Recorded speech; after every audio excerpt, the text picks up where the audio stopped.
Well, hello again.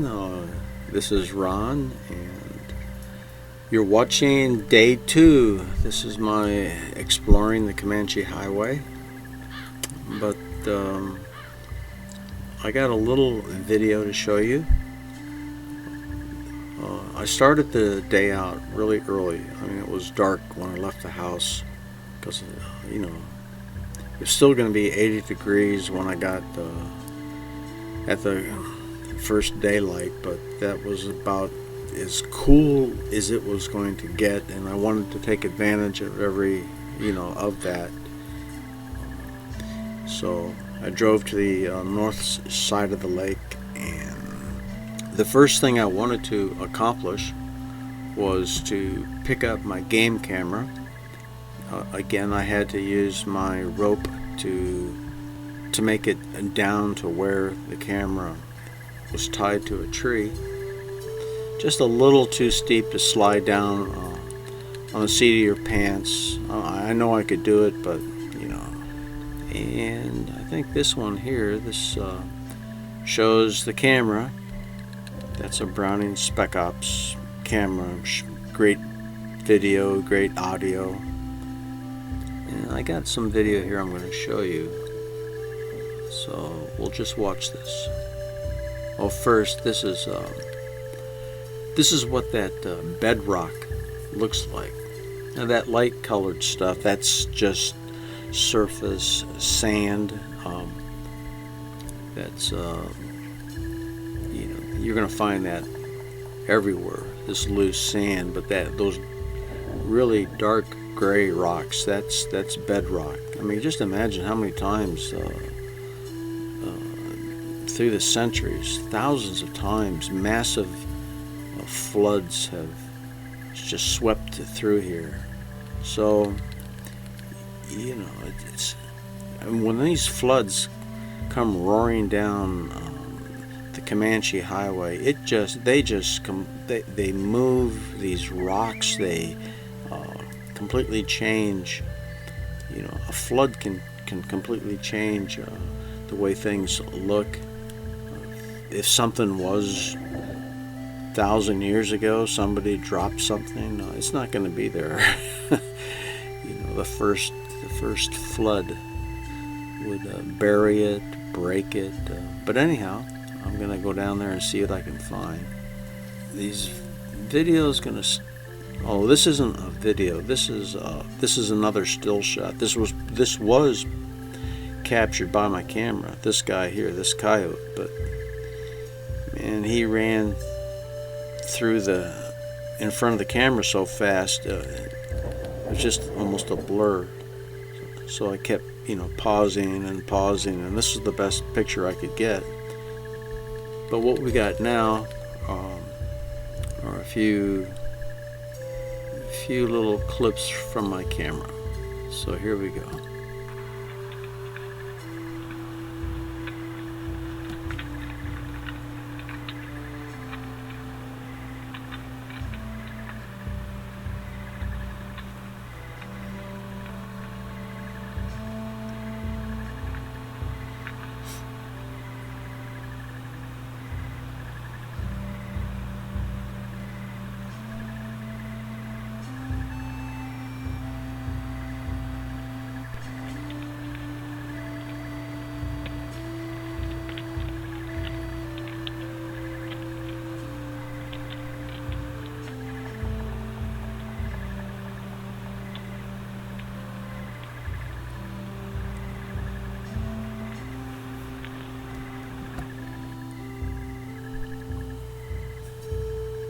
So you never know what you're going to see when you put that SD card into your computer, to see what that camera took pictures of. And it was pretty neat to see that ringtail cat. They're a little bit on the rare side. They just come out at night. So picking up my camera all went smoothly. Took about, at the most, 30 minutes. I'm thinking I'm going to go back to that spot and walk to the north. And it looks like it's pretty easy walking. I'm saying this because the section I've been exploring is really rugged, and let's see. So what I did is I got in my Jeep and moved it about a mile away, and I didn't have to use a rope, but still very steep to get. So I took this picture. The sun has come out. It's pretty neat when you take pictures early in the morning or late at night. You get a different sunlight. Creates different pictures. In a lot of ways, I think the pictures are even prettier. But this is what it looks like. I'm still up high looking across the Comanche Highway. And now this is a more bedrock. You can see that gray rock. That's more bedrock, and very steep cliffs to the right, and that's where I wanted to explore. So I actually left the bedrock and I started walking up to my right. And so these are just some pictures that I took. I mean, the rocks there, they don't look to be volcanic at all. They just are.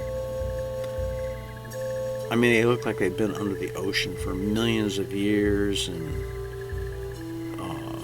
they're weathered. They're full of fossils. I'll be showing you a picture of that.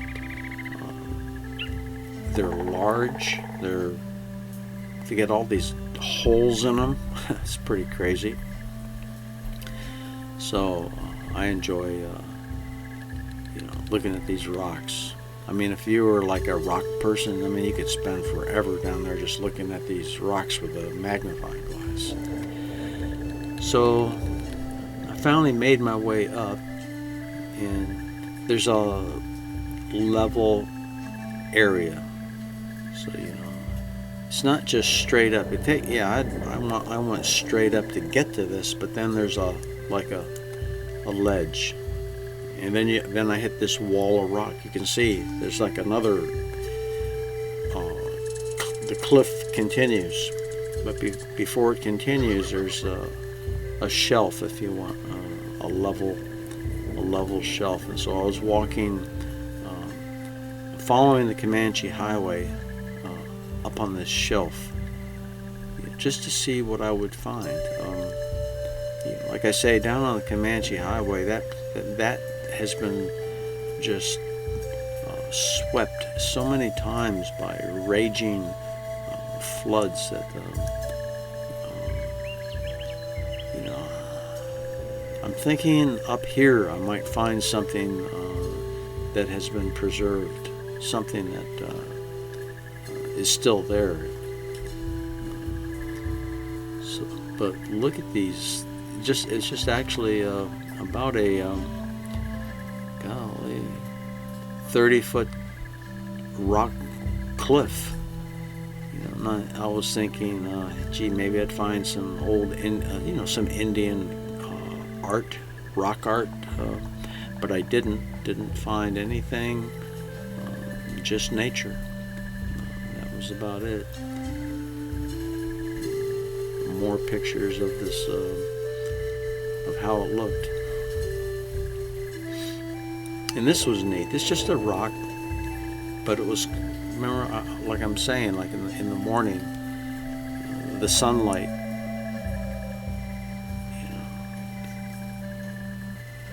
can just make things look really pretty. I just thought that was beautiful. Plus, it was, you got to add the fact that you've got those roots, wrapping themselves around that rock. That all by itself was pretty neat. And add the effect of the lighting. It's a pretty nice picture. I think one of my favorite pictures I took. Oh no, this is my favorite picture here. Yeah, You can, this picture here, some people have commented how they like it, but you're not going to get this picture at noon. You gotta, you know, the reason my shadow is the way it is, that sun is right behind me. Early in the morning, you know, it's 8:30 in the morning, so plus I happen to be standing in front of this rock wall.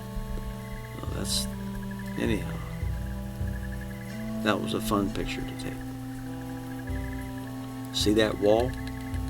Pretty cool. I mean, I think next time I'm going to bring my metal detector.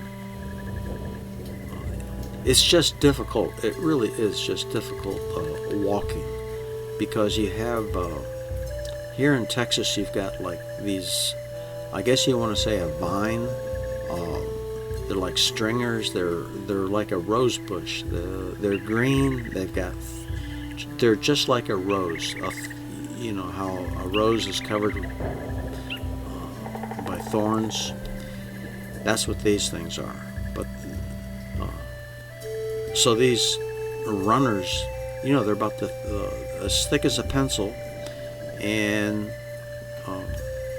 it's like a rope, just laying but a stiff rope, a stiff wire, or they're just all on the ground, and you're walking, and they catch on your pants, and it's like, you know, those thorns grab you, and it's very difficult walking. I was almost thinking I needed my machete, but I ended up cutting my leg off swinging that thing. So, yeah, this was pretty. Just some fern just growing on the face of that rock. It was pretty cool. Then I came to an area. Again, I'm making my way slowly, and I came to this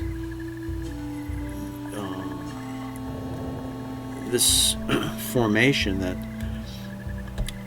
the only other place I've seen this is down on the Guadalupe River on the River Road, where again, I mean, it's like a channel, a rock channel, and I'm convinced this thing was carved due to the force of water. I wasn't quite expecting to see this way up, you know. I mean, how did that water get up there, you know? But again, the only place that I've seen these rock channels are on the Guadalupe River. So, who knows what took place, you know, millions of years ago. But this was kind of an added excitement, you know, to see this. Now I'm looking back, and if you see that kind of dark gray thing standing in the picture, up against, it's kind of in the shadows, in the curl of this, that caught my eye. I look at a lot of videos from old mines, and there was something, you know, like that stalagmite looking formation. That's what I thought. And, sure, it's just very odd. You can see it here. It was hollow. I don't know, just some geological rock formation. I've never seen that before.